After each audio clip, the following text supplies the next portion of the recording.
আয়েশা, বিয়ের আগে তোরে কিন্তু আমি 3বার স্বপ্নে দেখছিলাম। বড্ড খুশি হয়ে গেলেন আয়েশা। এরপরে বললেন, 3বার স্বপ্ন দেখার পরে তোমার ব্যাপারে মনের মধ্যে কেমন কেমন যেন ভালো লাগে।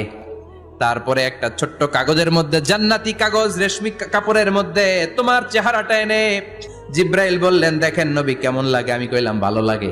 কার মেয়ে? আপনার বন্ধু আবু বকরের মেয়ে। বিয়ে করবেন নাকি? বিশ্বনবী বললেন, ও জিব্রাইল, তুমি যদি ঘটক হও, আল্লাহ যদি হয় কাজী, আমি মোহাম্মদ বিয়েতে রাজি। বিয়ে হয়ে গেল, কিন্তু ঘরে দামি ফার্নিচার নাই, টাকা পয়সাও তেমন নাই, কিন্তু আছে খালি সুখ। এত ভালোবাসতেন মা আয়েশাকে।